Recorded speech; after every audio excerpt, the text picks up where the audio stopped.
गणन के नाशक विज्ञान के नाशक हर गोविंद शुभ सुमत पर काशक श्री हर राय नामो कार जोरी नमो कार जोरी गुर हर कृष्ण मनाए बहुरी तेग बहादुर परम कृपाला परम कृपाला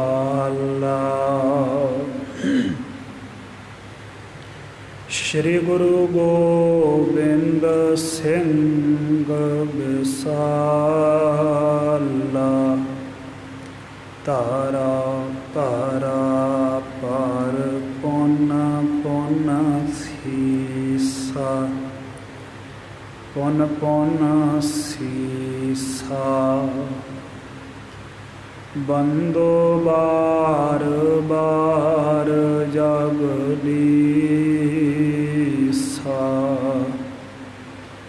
जिसमें है अमृत ज्ञान है माणक भगत वैराग श्री गुरु ग्रंथ साहिब उदद बंदो कर अनुराग श्री गुर शब्द कमाए जन जीते पंच विकार तिन संतन का वंदना सिर चरणन पर तार एक ओंकारा सतगुरु तिह प्रसाद सच होए वाहेगुरु जी की फतेह विघ्न विनाशन सोए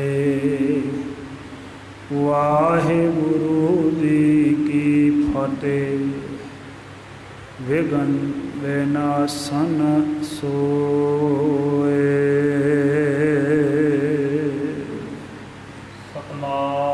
सतनाम श्री वाहिगुरु साहिब जी देश प्रदेशन मह गुर कीरत बस तीरथ जन चंद आकाश जानी पर लरत साहो जे तुर कामा सब होए बनाश देश प्रदेशन मह गुर कीरत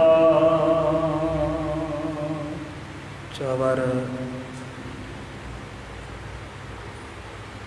छतर तख्त के मालक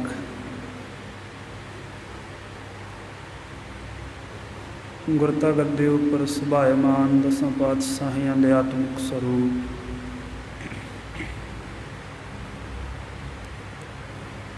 जुगो जुग अटल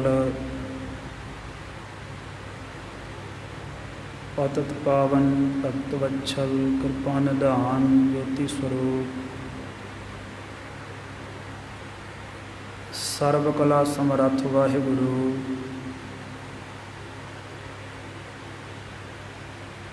धन धन श्री गुरु ग्रंथ साहिब सच्चे पातशाह महाराज जी दी परम पवित्र हजूरी अंदर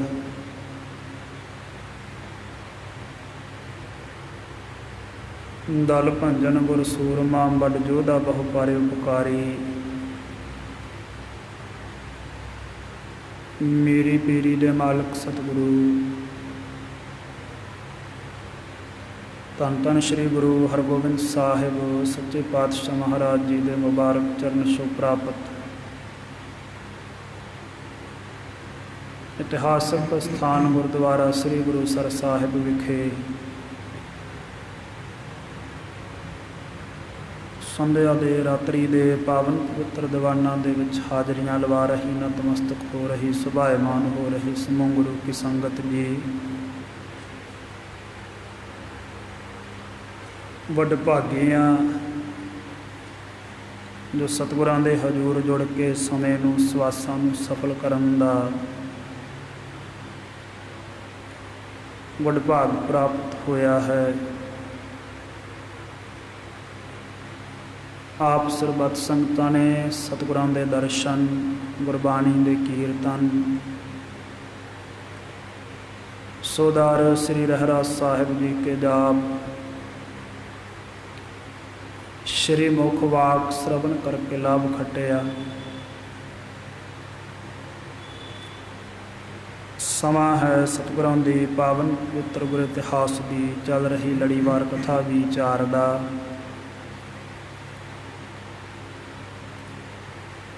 ਸੋ ਆਓ ਪਾਵਨ ਪਵਿੱਤਰ ਗੁਰ ਇਤਿਹਾਸ ਦੀ ਵਿਚਾਰ ਆਰੰਭ ਕਰਨ ਤੋਂ ਪਹਿਲਾਂ ਗੁਰੂ ਬਖਸ਼ਿਸ਼ ਗੁਰਫਤਿਹ ਵਿੱਚ ਸਾਂਝ ਪਾਓ।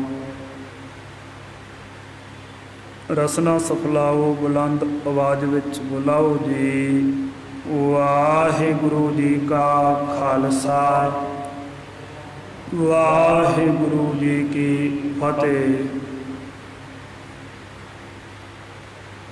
ਅੱਗੇ ਆ ਰਹੇ ਪ੍ਰਸੰਗ ਨੂੰ ਆਰੰਭ ਕਰਨ ਤੋਂ ਪਹਿਲਾਂ ਸੰਖੇਪ ਮਾਤਰ ਵਿਚਾਰ ਪਿਛਲੇ ਪ੍ਰਸੰਗ ਦੀ ਕਰ ਲਈਏ ਤਾਂ ਕਿ ਲੜੀ ਜੁੜ ਜਾਵੇ। ਗਰੀਬ ਨਵਾਜ ਗੁਰੂ ਹਰਗੋਬਿੰਦ ਸਾਹਿਬ ਤੋਂ ਥਾਪੜਾ ਲੈ ਕੇ ਹਸਨ ਖਾਨ ਸ਼ਾਹਜਹਾਂ ਦੇ ਦਰਬਾਰ ਵਿੱਚ ਕਚਹਿਰੀ ਦੇ ਵਿੱਚ ਹਾਜ਼ਰ ਹੋਇਆ, ਸਾਰੀ ਗੱਲ ਸੁਣਾਈ। ਉਸ ਸਮੇਂ ਜਿਹੜਾ ਸਲਾਬਤ ਖਾਨ ਇਸ ਦਾ ਵਜ਼ੀਰ ਸੀ, ਇਸ ਨੂੰ ਕਹਿਣ ਲੱਗਾ ਕਿ ਹੁਣ ਵਿਅਰਥ ਦੀਆਂ ਗੱਲਾਂ ਛੱਡ ਕੇ ਕਾਬਲ ਦਾ ਸੂਬਾ ਕੋਈ ਨੀਅਤ ਕਰਨਾ ਚਾਹੀਦਾ ਹੈ, ਕਿਉਂਕਿ ਉੱਥੋਂ ਦਾ ਸੂਬੇਦਾਰ ਲਲਾ ਬੇਗ ਆਪਣੇ ਰਿਸ਼ਤੇਦਾਰਾਂ ਦੇ, ਆਪਣੇ ਪੁੱਤਰਾਂ ਦੇ ਸਮੇਤ ਜੰਗ ਦੇ ਵਿੱਚ ਮਾਰਿਆ ਗਿਆ ਹੈ। ਜਦੋਂ ਇਹ ਗੱਲ ਸਲਾਬਤ ਖਾਨ ਨੇ ਕਹੀ,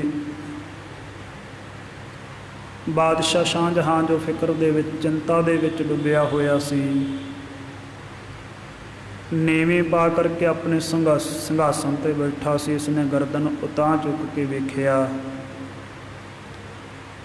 ਇਸ ਦੀ ਨਿਗਾਹ ਹਸਨ ਖਾਨ ਦੇ ਉੱਪਰ ਪਈ ਔਰ ਕਹਿਣ ਲੱਗਾ ਕਿ ਮੈਨੂੰ ਇਹਦੇ ਨਾਲੋਂ ਵੱਧ ਕੋਈ ਦਾਨਸ਼ਵੰਦ, ਕੋਈ ਸਿਆਣਪਵਾਨ ਨਜ਼ਰ ਨਹੀਂ ਆਉਂਦਾ ਹੈ। ਇਸਨੇ ਬਹੁਤ ਸੋਹਣੀਆਂ ਸਿਆਣਪ ਭਰੀਆਂ ਗੱਲਾਂ ਮੇਰੇ ਪਾਸ ਕਹੀਆਂ ਹੈ। ਇਸ ਕਰਕੇ ਮੇਰਾ ਮਨ ਹੈ ਵੀ ਕਾਬਲ ਦਾ ਸੂਬੇਦਾਰ ਇਸੇ ਨੂੰ ਥਾਪ ਦੇਈਏ।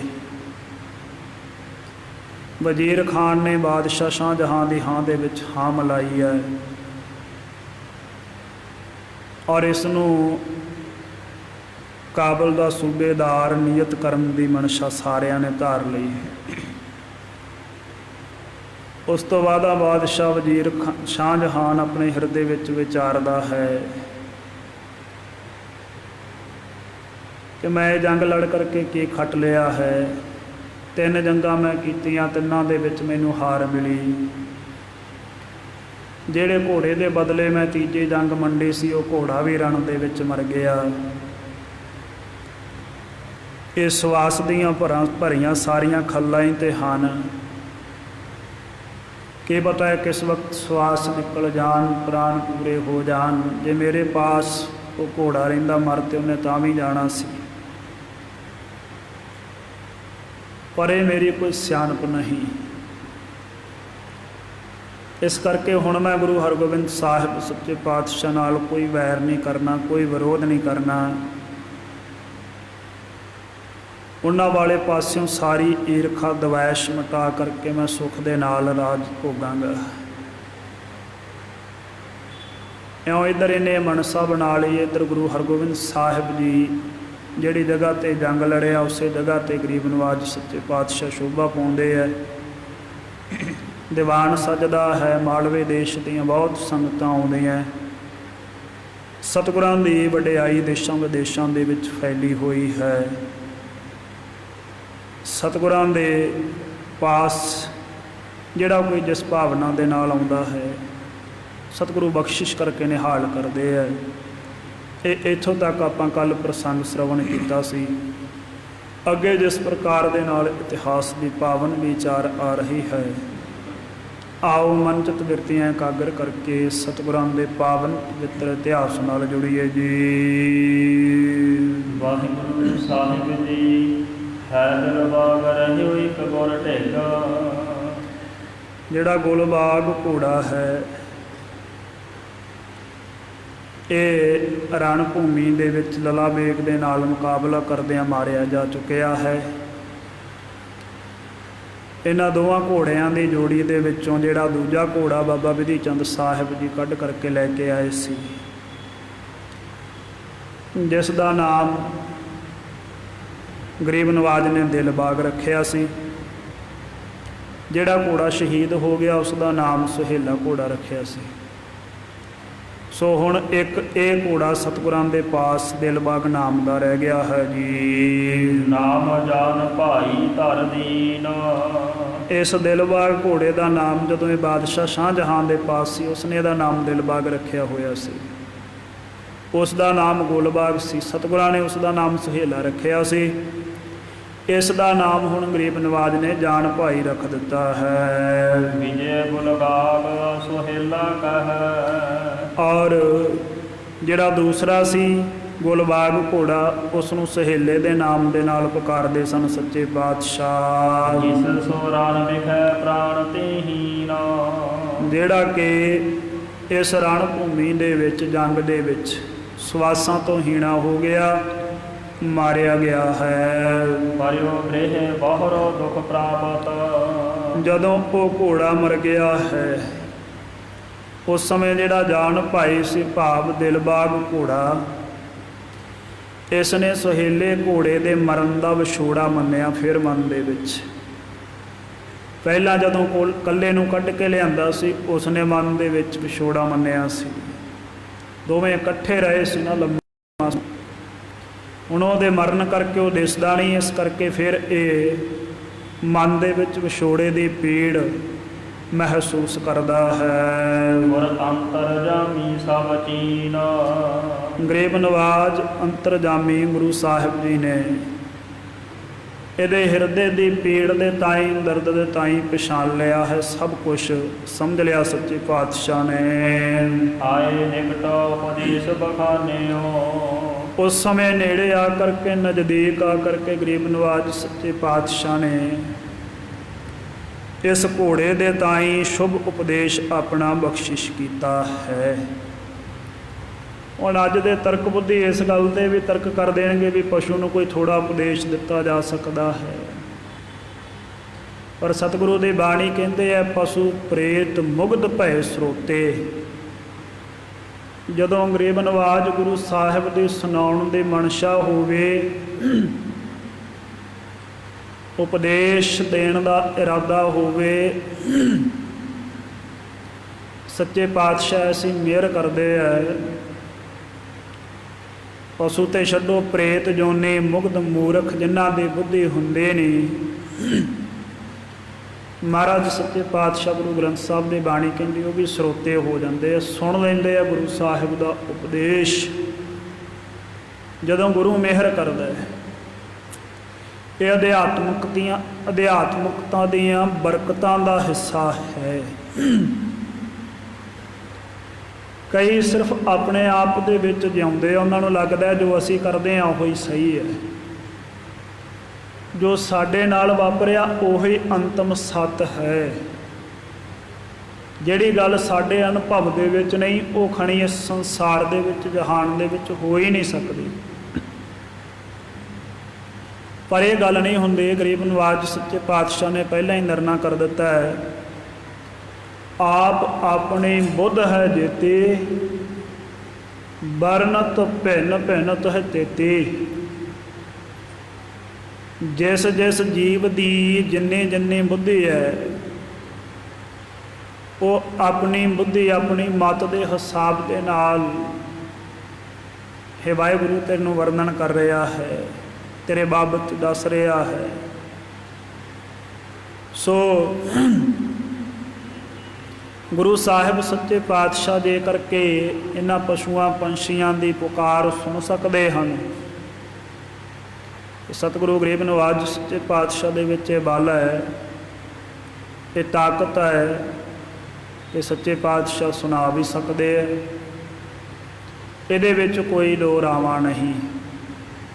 सो महाराज सच्चे पातशाह इस दे पास आए और इस दे पास आ करके अपनी मुबारक अमृत रसना तो शुभ उपदेश इस दे ताईं गरीब नवाज सच्चे पातशाह ने श्रवण कराया है जी। गरीब नवाज सच्चे पातशाह बख्शिश करते हैं, कहते नश्वर है शरीर, इसने मिट जाना है।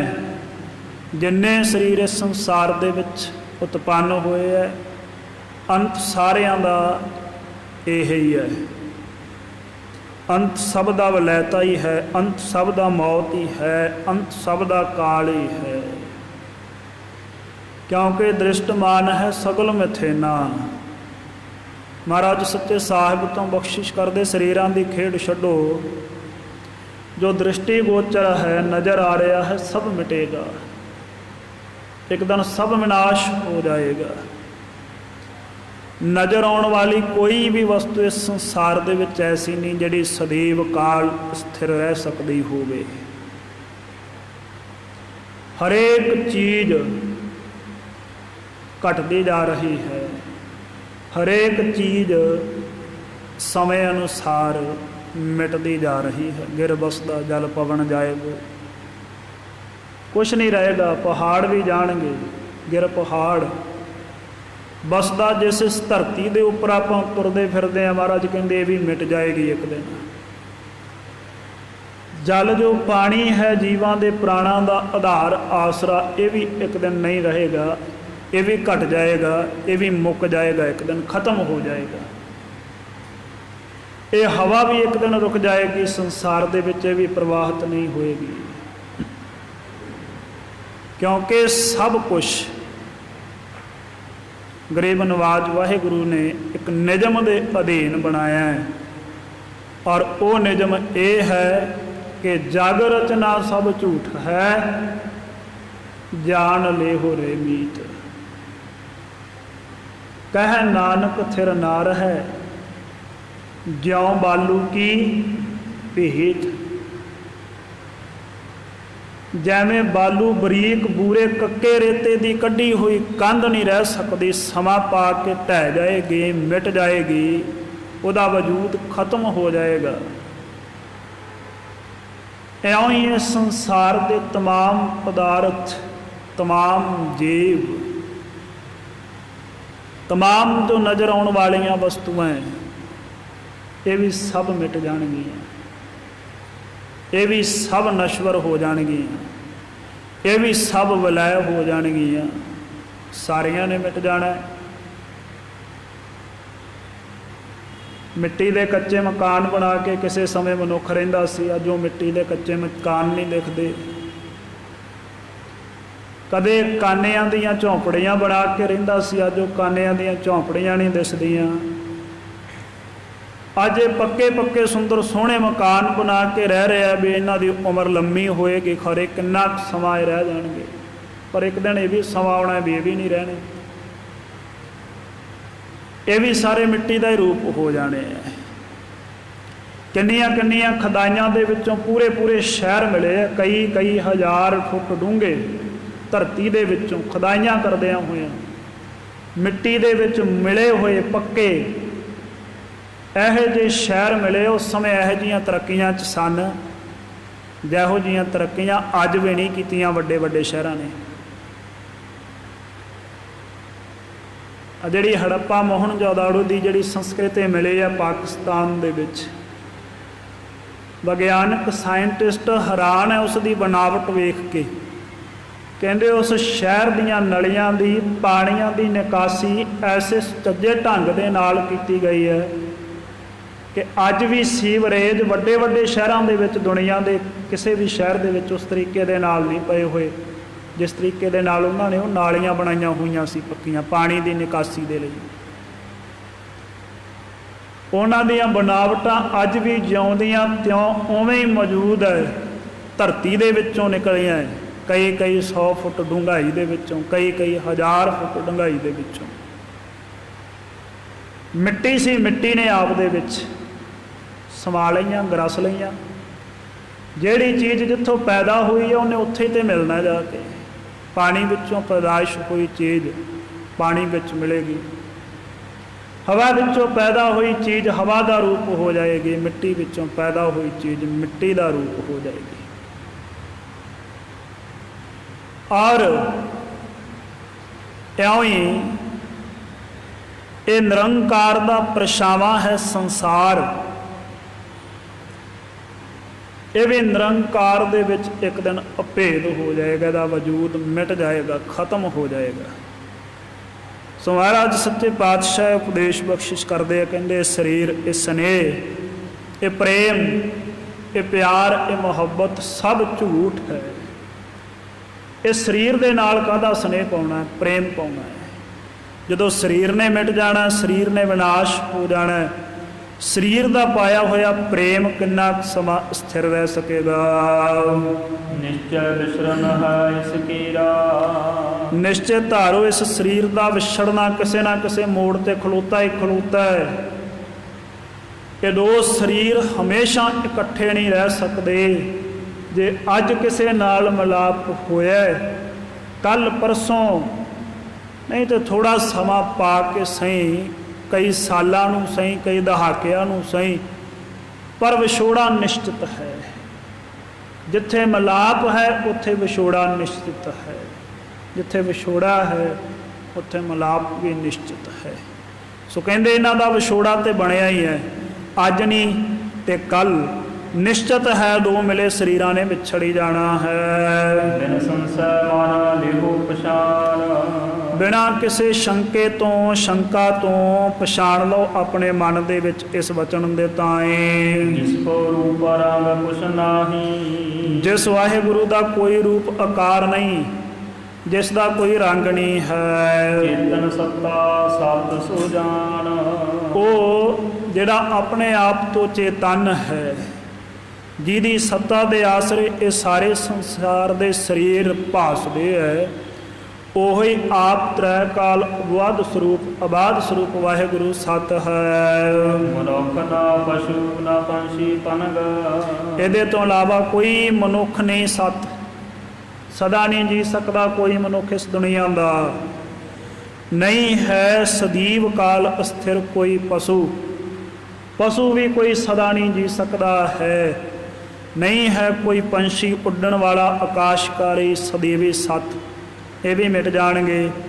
ਪੰਨੰਗ ਸੱਪ ਤੇ ਆਦਿਕ ਜਿਹੜੀਆਂ ਜੂਨਾਂ, ਕੀੜੇ ਮਕੌੜੇ, ਇਹ ਵੀ ਸਾਰੀਆਂ ਮਿਟ ਜਾਣਗੀਆਂ। ਇਹ ਚਾਰੇ ਖਾਣੀਆਂ ਦੇ ਜੀਵ ਇੱਕ ਦਿਨ ਵਿਨਾਸ਼ ਹੋ ਜਾਣਗੇ, ਮਿਟ ਜਾਣਗੇ। ਸਾਰਿਆਂ ਨੇ ਇਸ ਸੰਸਾਰ ਦੇ ਵਿੱਚੋਂ ਕੂਚ ਕਰਨਾ ਹੈ। ਆਕਾਰ ਸੋ ਨਹੀਂ ਮਹਾਨ, ਕੋਈ ਵੀ ਆਕਾਰ ਬਣਾਵਟ ਮਹਾਨ ਨਹੀਂ, ਕਾਲ ਤੋਂ ਪਰੇ ਨਹੀਂ। ਸਾਰੀਆਂ ਬਣਾਵਟਾਂ ਨੂੰ, ਸਾਰੇ ਆਕਾਰਾਂ ਨੂੰ ਕਾਲ ਗਰਸ ਲਏਗਾ।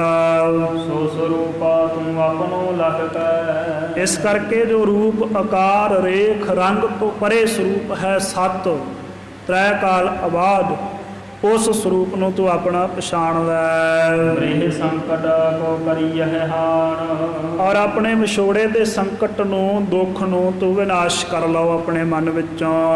ਕਹਿ ਸਤਿਗੁਰ ਨੇ ਕਰ ਮੇਰਾ, ਇਉਂ ਕਹਿ ਕਰਕੇ ਗਰੀਬ ਨਵਾਜ ਸੱਚੇ ਪਾਤਸ਼ਾਹ ਨੇ ਘੋੜੇ ਦੇ ਸਰੀਰ ਤੇ ਆਪਣਾ ਕਰ ਕਮਲ ਸੁਹਾਇਆ ਫੇਰਿਆ ਹੈ। ਮੁਖ ਲੋਚਨ ਸਿਰ ਗਰੀਬਾ ਪੀਠ, ਇਸ ਦੇ ਮੁਖ ਤੇ ਹੱਥ ਫੇਰਿਆ, ਸਿਰ ਦੇ ਵਿੱਚ ਆਪਣਾ ਹੱਥ ਫੇਰਿਆ, ਇਸ ਦੀ ਪਿੱਠ ਤੇ ਧੌਣ ਦੇ ਉੱਪਰ ਮਹਾਰਾਜ ਨੇ ਆਪਣਾ ਕਰ ਕਮਲ ਪ੍ਰੇਮ ਦੇ ਨਾਲ ਸੁਹਾਇਆ ਹੈ ਜੀ। ਤਤ ਖਿਨ ਆਤਮ ਗਿਆਨ ਭਇਓ ਹੈ, ਉਸੇ ਸਮੇਂ ਇਸ ਘੋੜੇ ਨੂੰ ਆਤਮਿਕ ਗਿਆਨ ਹੋ ਆਇਆ ਹੈ। ਹੀਰਿਓ ਜਬ ਹੈ ਕਿਰਪਾ ਕੀ ਨੀਠ, ਜਿਸ ਸਮੇਂ ਗਰੀਬ ਨਵਾਜ ਸੱਚੇ ਪਾਤਸ਼ਾਹ ਨੇ ਕਿਰਪਾ ਭਰੀ ਦ੍ਰਿਸ਼ਟੀ ਦੇ ਨਾਲ ਇਸ ਦੇ ਵੱਲ ਤੱਕਿਆ ਹੈ ਜੀ। ਸੁਖ ਤੇ ਤ੍ਰਿੰਦ ਦਾਨਾ ਹਰ ਪਾਨੀ, ਫਿਰ ਇਸ ਘੋੜੇ ਨੇ ਬੜੇ ਸੁੱਖ ਦੇ ਨਾਲ ਘਾਹ ਪੱਠਾ, ਦਾਣਾ ਪਾਣੀ ਇਤਿਆਦਿਕ ਜੋ ਇਸ ਦੀ ਖੁਰਾਕ ਸੀ ਇਸ ਨੇ ਪਾਨ ਕੀਤਾ।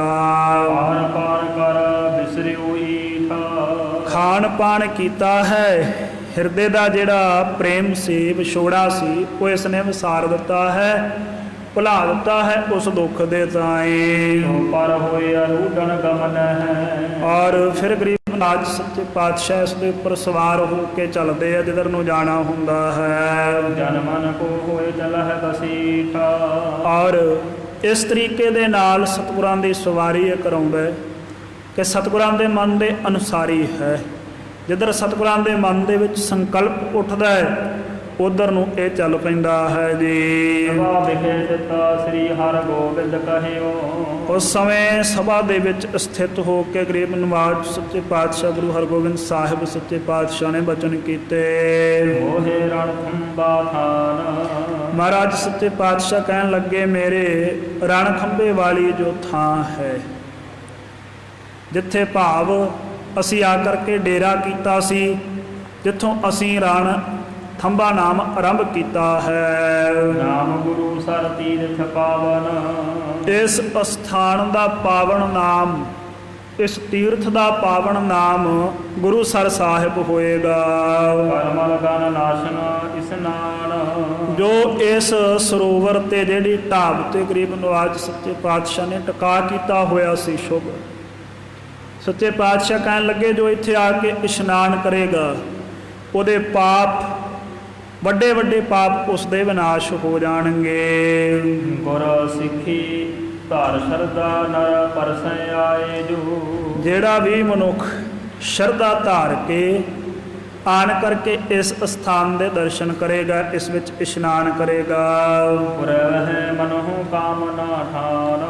ਉਹ ਆਪਣੇ ਮਨ ਦੀਆਂ ਸਾਰੀਆਂ ਕਾਮਨਾਵਾਂ ਜਿਹੜੀਆਂ ਪੂਰੀਆਂ ਕਰ ਲਏਗਾ ਜੀ। ਸਿੱਖੀ ਕੋ ਪ੍ਰਾਪਤ ਹੋਵੈ। ਸਤਿਗੁਰੂ ਸਾਹਿਬ ਸੱਚੇ ਪਾਤਸ਼ਾਹ ਮਹਾਰਾਜ ਜੀ ਦੀ ਬਖਸ਼ਿਸ਼ ਕੀਤੇ ਗੁਰਸਿੱਖੀ ਦੇ ਤਾਈਂ ਪ੍ਰਾਪਤ ਹੋਵੇਗਾ। ਮਨ ਵਿੱਚ ਗੁਰਸਿੱਖੀ ਕਮਾਏਗਾ ਉਹ ਮਨੁੱਖ। ਮਹਾਤਮਾ ਕੀਨ ਬਖਾਨ। ਇਸ ਤਰੀਕੇ ਦੇ ਨਾਲ ਗਰੀਬ ਨਵਾਜ ਸੱਚੇ ਪਾਤਸ਼ਾਹ ਨੇ ਇਸ ਅਸਥਾਨ ਦਾ ਮਹਾਤਮ ਜਿਹੜਾ ਹੈ ਉਹ ਬਖਸ਼ਿਸ਼ ਕੀਤਾ ਹੈ ਆਪਣੀ ਰਸਨਾ ਤੋਂ ਉਚਾਰ ਕਰਕੇ। ਜੋਧ ਸਲੀਮ ਸਾਹ ਜੁਗ ਪ੍ਰਾਤਾ। ਜੋਧ ਸ਼ਾਹ ਸਲੀਮ ਸ਼ਾਹ ਇਹ ਦੋਵੇਂ ਜਿਹੜੇ ਭਰਾ ਸੀ। ਗੁਰ ਹਰਿ ਮਰਜੀ ਲਖ ਅਰਜੀ ਕੀਨਾ। ਇਹਨਾਂ ਨੇ ਗਰੀਬ ਨਵਾਜ ਗੁਰੂ ਹਰਗੋਬਿੰਦ ਸਾਹਿਬ ਜੀ ਦੀ ਮਰਜ਼ੀ ਜਾਣ ਕੇ, ਰਾਏ ਜਾਣ ਕੇ, ਰਜਾ ਜਾਣ ਕੇ ਬੇਨਤੀ ਕੀਤੀ ਹੈ। ਮਹਾਰਾਜ ਅਬ ਕਾਂਗੜਪੁਰ ਕੋ। ਕਹਿਣ ਲੱਗੇ ਮਹਾਰਾਜ ਸੱਚੇ ਪਾਤਸ਼ਾਹ ਜੀ ਹੁਣ ਜੋ ਸਾਡਾ ਰਾਜ ਹੈ, ਨਗਰ ਹੈ ਕਾਂਗੜ, ਜੋ ਇਸ ਨਗਰ ਦਾ ਨਾਮ ਹੈ, ਗਮਨ ਕਰਹੁ ਨਿਜ ਬਿਲਮ ਬਹੀਨਾ। ਉਸ ਜਗ੍ਹਾ ਤੇ ਆਪ ਜੀ ਚਾਲੇ ਪਾਓ ਹੁਣ ਬਿਨਾਂ ਕਿਸੇ ਦੇਰੀ ਤੋਂ। ਇਸ ਅਸਥਾਨ ਤੋਂ ਸਾਡੇ ਨਗਰ ਦੇ ਵਿੱਚ ਚੱਲ ਕਰਕੇ ਕਾਂਗੜ ਨਗਰ ਦੇ ਵਿੱਚ ਵਸੋ ਜੀ। ਇਸ ਥਲ ਕੋ ਆਗਮਨ ਜੇ ਕਾਰਜ ਕਰਕੇ। ਇਸ ਥਾਨ ਦੇ ਆਉਣ ਦਾ ਜਿਹੜਾ ਕਾਰਨ ਸੀ ਉਹ ਆਪਾਂ ਪੂਰਾ ਕਰ ਲਿਆ ਹੈ। ਜੰਗ ਫਤਿਹ ਬੜ ਲੀਨਾ। ਰਣ ਜਿੱਤ ਕਰਕੇ ਫਤਿਹ ਪ੍ਰਾਪਤ ਕਰ ਲਈ ਹੈ ਆਪਾਂ ਨੇ। 8 ਦਿਵਸ ਅਬ ਬੀਤ ਗਏ ਤਿਤਾ। ਇਹ ਗਰੀਬ ਨਵਾਜ ਇੱਥੇ ਸਥਿਰ ਹੋਇਆ ਨੂੰ ਹੁਣ 8 ਦਿਨ ਬਤੀਤ ਹੋ ਗਏ ਆ ਜੀ। ਗੁਣਾ ਪ੍ਰਤੀਕਤ ਰਹੇ ਪਰਬੀਨਾ। ਇੱਥੇ ਬੈਠ ਕਰਕੇ ਪਹਿਲਾਂ ਆਪਾਂ ਵੈਰੀਆਂ ਦੀ ਉਡੀਕ ਕੀਤੀ ਹੈ, ਫਿਰ ਉਹਨਾਂ ਦੇ ਨਾਲ ਜੰਗ ਲੜਿਆ, ਉਹਨਾਂ ਨੂੰ ਮਾਰਿਆ, ਫਿਰ ਇਸ ਸਥਾਨ ਦੀ ਸਾਰੇ ਦੀ ਇਹ ਬਣਾਵਟ ਬਣਾਈ ਹੈ। ਆਹੋ ਜਹਾਂ ਮਹਿਮਾ ਤੁਮ ਲਖ ਕਰ। ਹੁਣ ਮਹਾਰਾਜ ਸੱਚੇ ਪਾਤਸ਼ਾਹ ਬਾਦਸ਼ਾਹ ਸ਼ਾਹਜਹਾਂ ਨੇ ਆਪ ਜੀ ਦੀ ਵਡਿਆਈ ਦੇ ਤਾਈਂ ਜਾਣ ਲਿਆ ਹੈ ਜੀ। ਰਹਿਓ ਹੋਏ ਜਾਨੀ ਜਾਏ। ਜਾਣਿਆ ਜਾਂਦਾ ਹੈ ਕਿ ਹੁਣ ਉਸਨੇ ਆਪਣੀ ਫੌਜ ਨੂੰ ਹਟਕਾ ਲਿਆ ਹੈ, ਰੋਕ ਲਿਆ ਹੈ, ਵਰਜ ਲਿਆ ਹੈ। ਹੁਣ ਉਹ ਆਪ ਜੀ ਦੇ ਉੱਪਰ ਚੜ੍ਹਾਈ ਕਰਕੇ ਨਹੀਂ ਆਵੇਗਾ। ਸਾਰ ਸਾਤ ਮਨ ਦੀ ਕੀਨਾ ਸਾ। ਵੈਰ ਵਿਰੋਧ ਉਸਨੇ ਤਿਆਗ ਦਿੱਤਾ ਹੈ, ਮਨ ਨੂੰ ਸ਼ਾਂਤ ਕਰ ਲਿਆ ਹੈ, ਸਥਿਤ ਕਰ ਲਿਆ ਹੈ। ਜਾਂ ਤੇ ਲਸ਼ਕਰ ਨੇ ਚੜ੍ਹ ਆਏ। ਇਸ ਕਰਕੇ ਜਿਹੜਾ ਦਲ ਹੈ, ਜਿਹੜੀ ਫੌਜ ਹੈ, ਉਹ ਚੜ੍ਹਾਈ ਕਰਕੇ ਨਹੀਂ ਆਏਗੀ। ਚਾਹੇ ਤਾਂ ਵੱਲੋਂ ਕਈ ਹਜ਼ਾਰੋਂ। ਨਹੀਂ ਤੇ ਗਰੀਬ ਨਵਾਜ ਸੱਚੇ ਪਾਤਸ਼ਾਹ ਜੀ ਹੁਣ ਤੱਕ ਕਈ ਹਜ਼ਾਰਾਂ ਦੀ ਗਿਣਤੀ ਵਿੱਚ ਜੀ ਉਤੇ ਜੋਧਾ ਸਮੁਦਾਈ ਇੱਥੇ ਆ ਕਰਕੇ ਬੇਅੰਤ ਯੋਧਿਆਂ ਨੇ ਆਪਣੇ ਨਾਲ ਜੰਗ ਲੜ ਲੈਣਾ ਸੀ। ਨਾ ਮਰਦ ਹੋਤਾ ਸੰਗਰਾਮ ਤਮ ਗਰੀਬ ਨਵਾਜ ਹੁਣ ਤੱਕ ਜੰਗ ਹੁੰਦਾ ਹੀ ਰਹਿੰਦਾ, ਫੌਜ ਮਰਦੀ ਰਹਿੰਦੀ। ਬਾਦਸ਼ਾਹ ਦੇ ਪਾਸ ਬਹੁਤ ਸਾਰੀ ਫੌਜ ਹੈ, ਉਹ ਭੇਜੀ ਜਾਂਦਾ, ਆਪਾਂ ਮਾਰੀ ਜਾਂਦੇ, ਮਰੀ ਜਾਂਦੀ। ਪਰ ਇਹ ਜੰਗ ਹੁਣ ਤੱਕ ਆਰੰਭ ਹੀ ਰਹਿਣਾ ਸੀ ਜੇ ਬਾਦਸ਼ਾਹ ਸ਼ਾਹਜਹਾਂ ਨੇ ਆਪਣੀ ਫੌਜ ਹਟਕਾਈ ਨਾ ਹੁੰਦੀ। ਤੁਮ ਪ੍ਰਤਾਪ ਤੇ ਦੀਤ ਖਪਾਈ ਆਪ ਜੀ ਦੀ ਕਿਰਪਾ ਦੇ ਨਾਲ ਜਿਹੜੇ ਇੱਥੇ ਚੜ੍ਹਾਈ ਕਰਕੇ ਆਏ ਸੀ, ਉਹ ਤੁਹਾਡੇ ਜਸ ਦੇ ਨਾਲ, ਤੁਹਾਡੇ ਬਲ ਦੇ ਨਾਲ, ਤੁਹਾਡੀ ਕਿਰਪਾ ਦੇ ਨਾਲ ਆਪਾਂ ਮਾਰ ਕੇ ਖਪਾ ਦਿੱਤੇ ਹਨ ਜੀ। ਲੋਕ ਭਰਾਤਨ ਕੀ ਸ਼ਰਧਾ ਲਗ ਕਰ ਦੋਵਾਂ ਭਰਾਵਾਂ ਦੀ, ਸਲੇਮ ਸ਼ਾਹ ਤੇ ਜੋਧ ਸ਼ਾਹ, ਇਹਨਾਂ ਦੀ ਸ਼ਰਧਾ ਦੇ ਤਾਈਂ ਪਛਾਣ ਕਰਕੇ ਭਈ ਪ੍ਰਸੰਨ ਬਿਲੰਦ ਕਿਰਪਾਲ ਕਿਰਪਾਲੂ ਗੁਰੂ ਹਰਗੋਬਿੰਦ ਸਾਹਿਬ ਸੱਚੇ ਪਾਤਸ਼ਾਹ ਬੜੇ ਪ੍ਰਸੰਨ ਹੋਏ। ਚੱਲੈ ਤੁਮਾਰੇ ਪੁਰ ਇੱਕ ਬਾਰ ਹੈ ਗਰੀਬ ਨਵਾਜ ਕਹਿਣ ਲੱਗੇ, ਇੱਕ ਵੇਰ ਤੁਹਾਡੇ ਨਗਰ ਦੇ ਵਿੱਚ ਜ਼ਰੂਰ ਜਾਵਾਂਗੇ। ਰਹਿ ਜਿਤ ਕਦੇ ਨਾ ਮਿਲਨ ਵਿਸਾਲ ਕਿੰਨੇ ਇੱਕ ਦਿਨ ਤੁਹਾਡੇ ਪਾਸ ਰਹਿ ਕਰਕੇ ਮਿਲਾਂਗੇ ਔਰ ਤੁਹਾਡੇ ਨਾਲ ਗੱਲਾਂ ਬਾਤਾਂ ਦੇ ਸਾਂਝ ਪਾਵਾਂਗੇ। ਕਹਿ ਗਮਨ ਕੀਨ ਤਿਨ ਕੀਰਾ ਕਿਉਂ ਉਹਨਾਂ ਨੂੰ ਹੌਸਲਾ ਦਿੱਤਾ ਹੈ, ਬਚਨ ਕਰਕੇ ਉਹਨਾਂ ਨੂੰ ਵਿਦਾ ਕਰ ਦਿੱਤਾ ਹੈ, ਉਹਨਾਂ ਨੂੰ ਇਸ ਜਗ੍ਹਾ ਤੋਂ ਜਾਣ ਦੀ ਆਗਿਆ ਬਖਸ਼ ਦਿੱਤੀ ਸਤਿਗੁਰਾਂ ਨੇ। ਬਸੇ ਤਹਾਂ ਸੋ ਜਾ ਮਨ ਟਾਲ ਇਹ ਉਹ ਰਾਤ ਇਹਨਾਂ ਦੋਵਾਂ ਭਰਾਵਾਂ ਨੇ, ਜੋਧ ਸ਼ਾਹ ਤੇ ਸਲੇਮ ਸ਼ਾਹ ਨੇ, ਇੱਥੇ ਹੀ ਭਾਵ ਗੁਰੂ ਸਰ ਮਹਾਰਾਜ ਵਿਖੇ ਜਿਹੜੀ ਹੈ ਉਹ ਬਤੀਤ ਕੀਤੀ। ਰਾਤ ਭਈ ਤੀ ਧੁੰਦ ਬਾਜਿਓ ਪਰੀ ਸਵੇਰ ਹੁੰਦਿਆਂ ਸਾਰ ਇਹਨਾਂ ਨੇ ਚਾਲੇ ਦੀਆਂ ਨਿਸ਼ਾਨੀਆਂ, ਜਿਹੜੇ ਨਗਾਰੇ ਹੈ, ਉਹ ਵਜਾ ਦਿੱਤੇ ਹਨ ਜੀ। ਫੈਲ ਪਰ ਜੀਨ ਉਤਾਲ ਔਰ ਕਾਲੀ ਦੇ ਨਾਲ ਘੋੜਿਆਂ ਦੇ ਉੱਪਰ ਕਾਠੀਆਂ ਕੱਸ ਲਈਆਂ ਹਨ। ਰੰਗ ਜਾਨ ਭਾਈ ਪਰ ਸੁੰਦਰ ਜਿਹੜਾ ਸੁੰਦਰ ਘੋੜਾ ਜਾਨ ਭਾਈ ਹੈ, ਬੜਾ ਸੋਹਣਾ ਬਣਿਆ ਹੋਇਆ। ਵਰਨ ਜਟਤਾ ਦੀਨ ਤਬ ਪਾਈ ਇਸ ਦੇ ਉੱਪਰ ਸੋਹਣੀ ਬਣੀ ਹੋਈ ਸੋਨੇ ਦੀ ਜੋ ਕਾਠੀ ਹੈ, ਇਸ ਸੁੰਦਰ ਘੋੜੇ ਜਾਨ ਭਾਈ ਦੇ ਉੱਪਰ ਗਰੀਬ ਨਵਾਜ ਦੀ ਸਵਾਰੀ ਦੇ ਵਾਸਤੇ ਇਹ ਪਹਿਰਾ ਦਿੱਤੀ ਗਈ। ਸਭ ਭੂਖਨ ਪਹਿਰਾਵਨ ਕੀਨੇ ਔਰ ਇਸ ਦੀ ਸਜਾਵਟ ਵਾਸਤੇ ਜਿੰਨੇ ਭੂਖਣ ਸੀ ਗਹਿਣੇ ਆਭੂਸ਼ਣ, ਉਹ ਵੀ ਇਹਦੇ ਉੱਪਰ ਪਹਿਰਾ ਦਿੱਤੇ ਹਨ ਜੀ। ਹਰਿਓ ਸਿੰਗਾਰਨ ਰੁਚਰ ਬਣਾਈ ਬਣਾ ਸਵਾਰ ਕੇ ਬੜਾ ਸੁੰਦਰ ਸਜਾਇਆ ਹੈ ਇਸ ਘੋੜੇ ਦੇ ਲਈ। ਧੰਨ ਧੰਨ ਸ਼੍ਰੀ ਗੁਰੂ ਹਰਗੋਬਿੰਦ ਸਾਹਿਬ ਸੱਚੇ ਪਾਤਸ਼ਾਹ ਮਹਾਰਾਜ ਜੀ ਦੀ ਪਾਵਨ ਪਵਿੱਤਰ ਸਵਾਰੀ ਦੇ ਵਾਸਤੇ। ਸ਼ੁਕਰ ਹੈ ਉਸ ਸਮੇਂ ਦੇ ਸਿੱਖ ਐਸੇ ਸ਼ਰਧਾਲੂ ਸੀ ਕਿ ਗੁਰੂ ਦੀ ਕਿਰਤ ਤੇ ਤਰਕ ਨਹੀਂ ਸੀ ਕਰਦੇ। ਪੜ੍ਹਦੇ ਆ ਨਾ ਆਪਾਂ, ਕਿੰਨੀ ਮਹਿੰਗੀ ਘੋੜੇ ਦੀ, ਸੋਨੇ ਦੀ ਬਣੀ ਹੋਈ ਕਾਠੀ। ਘੋੜੇ ਨੂੰ ਸਤਿਗੁਰਾਂ ਦੀ ਸਵਾਰੀ ਵਾਲੇ ਨੂੰ ਸ਼ਿੰਗਾਰਨ ਦੇ ਲਈ ਕਿੱਡੇ ਕਿੱਡੇ ਸੋਹਣੇ ਗਹਿਣੇ ਘੋੜੇ ਦੇ ਸਜਾਵਟ ਦੇ ਵਾਸਤੇ ਘੋੜੇ ਨੂੰ ਪਹਿਰਾਏ ਗਏ। ਤੇ ਅੱਜ ਸਾਡੇ ਕਈ ਸਿਆਣੇ ਮਨੁੱਖ ਕਹਿੰਦੇ ਗੁਰੂ ਘਰਾਂ ਨੂੰ ਮਾਰਬਲ ਲਾਉਣ ਦਾ ਲਾਭ ਹੀ ਕੋਈ ਨਹੀਂ ਹੈ, ਗੁਰੂ ਘਰਾਂ ਦੀ ਸਜਾਵਟ ਕਰਨ ਦਾ ਲਾਭ ਕੋਈ ਨਹੀਂ ਹੈ। ਜਿੱਥੇ ਸ਼੍ਰੀ ਗੁਰੂ ਗ੍ਰੰਥ ਸਾਹਿਬ ਸੱਚੇ ਪਾਤਸ਼ਾਹ ਨੇ ਬਿਰਾਜਣਾ ਹੋਵੇ, ਜੇ ਉਸ ਜਗ੍ਹਾ ਨੂੰ ਸ਼ਿੰਗਾਰਨ ਦਾ, ਸਵਾਰਨ ਦਾ ਲਾਭ ਕੋਈ ਨਹੀਂ, ਤੇ ਫਿਰ ਆਪਾਂ ਜਿਹੜੀਆਂ ਵੱਡੀਆਂ ਵੱਡੀਆਂ ਕੋਠੀਆਂ ਪਾਈਆਂ ਮਾਰਬਲ ਲਾ ਲਾ ਕੇ, ਇਹਨਾਂ ਦੇ ਕੀ ਲਾਭ ਹੋਏ ਸਾਧ ਸੰਗਤ ਜੀ। ਮੈਂ ਤਰਕ ਨਹੀਂ ਕਰ ਰਿਹਾ ਕੋਈ ਕਿਸੇ ਦੇ ਉੱਪਰ, ਪਰ ਸਮਝਣ ਵਾਲੀ ਗੱਲ ਹੈ, ਸਾਡੇ ਗੁਰੂ ਘਰਾਂ ਦਾ ਸੋਹਣੇ ਬਣਨ ਤੋਂ ਕਿਸ ਤਰੀਕੇ ਦੇ ਨਾਲ ਖੰਡਨ ਕੀਤਾ ਜਾ ਰਿਹਾ। ਦੇਖੋ, ਹਾਂ ਠੀਕ ਹੈ, ਬਾਕੀ ਗੱਲਾਂ ਵੱਲ ਵੀ ਧਿਆਨ ਦੇਣਾ ਚਾਹੀਦਾ ਹੈ। ਗਰੀਬ ਨਵਾਜ ਨੇ ਗਰੀਬ ਦਾ ਮੂੰਹ ਗੁਰੂ ਕੀ ਗੋਲਕ ਕਹੇ, ਠੀਕ ਹੈ, ਯੋਗ ਹੈ ਗੱਲ, ਉਹ ਵੀ ਸੇਵਾ ਤੰਦੇ ਹੀ ਨਾਲ ਨਿਭਾਉਣੀ ਚਾਹੀਦੀ ਹੈ। ਜਿੰਨੀ ਜਥਾ ਯੋਗ ਜਿਸ ਸਿੱਖ ਤੋਂ ਨਿਭਾਈ ਜਾ ਸਕਦੀ ਹੋਵੇ ਨਿਭਾਵੇ, ਪਰ ਇਹਦਾ ਮਤਲਬ ਇਹ ਥੋੜ੍ਹੀ ਆ ਵੀ ਗੁਰੂ ਘਰਾਂ ਦੇ ਸੋਹਣੇ ਬਣਾਉਣ 'ਤੇ ਹੀ ਆਪਾਂ ਖੰਡਨ ਕਰਨ 'ਤੇ ਉੱਤਰ ਆਈਏ। ਇਹ ਵੀ ਤਰਕਯੋਗ ਨਹੀਂ। ਜੇ ਉਦੋਂ ਇਹ ਹੁੰਦੇ, ਇਹਨਾਂ ਨੇ ਗੁਰੂ ਹਰਗੋਬਿੰਦ ਸਾਹਿਬ ਸੱਚੇ ਪਾਤਸ਼ਾਹ ਨੂੰ ਕਹਿਣਾ ਸੀ, ਮਹਾਰਾਜ ਲਾਓ ਆ ਘੋੜੇ ਦੀ ਕਾਠੀ ਨਾਲ ਲੱਗਾ ਹੋਇਆ ਸੋਨਾ, ਇਹ ਸੋਨੇ ਦੇ ਗਹਿਣੇ ਇਹ ਉਤਾਰ ਦਿਓ ਸੱਚੇ ਪਾਤਸ਼ਾਹ ਮਹਾਰਾਜ ਜੀ। ਪਰ ਇਹ ਕਿਰਤਯੋਗ ਨਹੀਂ ਹੈ ਸਾਧ ਸੰਗਤ ਜੀ। ਠੀਕ ਹੈ, ਗੁਰੂ ਸਾਹਿਬ ਦੇ ਪਾਏ ਪੂਰਨਿਆਂ 'ਤੇ ਚੱਲਣਾ ਜ਼ਰੂਰੀ ਹੈ, ਮਨੁੱਖਤਾ ਦੀ ਸੇਵਾ ਬੜੀ ਜ਼ਰੂਰੀ ਹੈ। ਜਿੰਨਾ ਹੋ ਸਕਦਾ ਹੈ ਉਹਨਾਂ ਗਰੀਬਾਂ ਦਾ ਸਹਿਯੋਗ ਕੀਤਾ ਜਾਵੇ। ਇਹਦੇ ਵਿੱਚ ਕੋਈ ਕਿਸੇ ਪ੍ਰਕਾਰ ਦੀ ਕਿਸੇ ਨੂੰ ਅਖਿਆਈ ਨਹੀਂ, ਪਰ ਗੁਰੂ ਘਰਾਂ ਦਾ ਇਸ ਪ੍ਰਕਾਰ ਦੇ ਨਾਲ ਖੰਡਨ ਕਰਨਾ, ਨਿੰਦਿਆ ਕਰਨੀ, ਇਹ ਵੀ ਗੱਲ ਯੋਗ ਨਹੀਂ। ਸੋ ਮਹਾਰਾਜ ਸੱਚੇ ਪਾਤਸ਼ਾਹ ਦੇ ਵਾਸਤੇ ਇਹ ਘੋੜਾ ਐਸੀ ਰੀਝ ਦੇ ਨਾਲ ਗੁਰਸਿੱਖਾਂ ਨੇ ਸਜਾਇਆ ਹੈ, ਸੋਨੇ ਦੇ ਗਹਿਣੇ ਤੇ ਆਦਿਕ ਵੇ ਭੂਖਣ ਪਹਿਰਾ ਪਹਿਰਾ ਕਰਕੇ। ਸ੍ਰੀ ਹਰਗੋਬਿੰਦਾ ਵਸਤਰ ਸਾਸਤਰ ਸੋਭਾ। ਗਰੀਬ ਨਵਾਜ ਗੁਰੂ ਹਰਗੋਬਿੰਦ ਸਾਹਿਬ ਸੱਚੇ ਪਾਤਸ਼ਾਹ ਨੇ ਸ਼ੁਭ ਵਸਤਰ ਧਾਰਨ ਕੀਤੇ, ਉੱਪਰ ਦੇ ਸ਼ਸਤਰ ਧਾਰਨ ਕਰ ਲਏ। ਸਜਤ ਭੂਖਣ ਤਨ ਸਮੁਦਾਏ। ਔਰ ਗਰੀਬ ਨਵਾਜ ਸੱਚੇ ਪਾਤਸ਼ਾਹ ਦੇ ਸਰੀਰ ਦੇ ਉੱਪਰ ਸੋਹਣੇ ਸੁੰਦਰ ਇਹ ਜਿਹੜੇ ਸ਼ਸਤਰ ਔਰ ਵਸਤਰ ਹਨ, ਸ਼ੋਭਾ ਪਾ ਰਹੇ ਹਨ ਜੀ, ਗਹਿਣਿਆਂ ਦੀ ਨਿਆਈ। ਭਈ ਅਰੂਢਣ ਗਮਨ ਕੀਨ ਤਾਬਾ। ਉਸ ਸਮੇਂ ਗਰੀਬ ਨਵਾਜ ਸੱਚੇ ਪਾਤਸ਼ਾਹ ਘੋੜੇ ਤੇ ਸਵਾਰ ਹੋਏ ਚਾਲੇ ਪਾਏ। ਚੜੀ ਬਾਹਨੀ ਦੁਰ ਦੁਦਬਾ ਵਜਾਏ। ਗਰੀਬ ਨਵਾਜ ਸੱਚੇ ਪਾਤਸ਼ਾਹ ਨੇ ਚੜ੍ਹਾਈ ਕੀਤੀ, ਉਸ ਸਮੇਂ ਨਗਾਰੇ ਵੱਜੇ ਹਨ ਜੀ, ਕਿਉਂਕਿ ਸੱਚੇ ਪਾਤਸ਼ਾਹ ਨੇ ਜੋਧ ਸ਼ਾਹ ਤੇ ਸਲੇਮ ਸਾਹਿਬ ਨੂੰ ਵਰਦੇ ਦਿੱਤਾ ਹੈ ਨਾ ਵਚਨ ਵੀ ਤੁਹਾਡੇ ਨਾਲ ਚੱਲਾਂਗੇ ਔਰ ਤੁਹਾਡੇ ਨਗਰ ਦੇ ਵਿੱਚ ਸਮਾਂ ਬਤੀਤ ਕਰਾਂਗੇ। ਸੋ ਉਸ ਵਾਸਤੇ ਚੱਲ ਪਏ ਸਤਿਗੁਰੂ ਸੱਚੇ ਪਾਤਸ਼ਾਹ। ਰਾਮ ਨਥਾਣਾ ਹੁਤੋ ਨਿਕਟ ਹੀ। ਨੇੜੇ ਹੀ ਨਥਾਣਾ ਨਾਮ ਦਾ ਨਗਰ ਹੈ।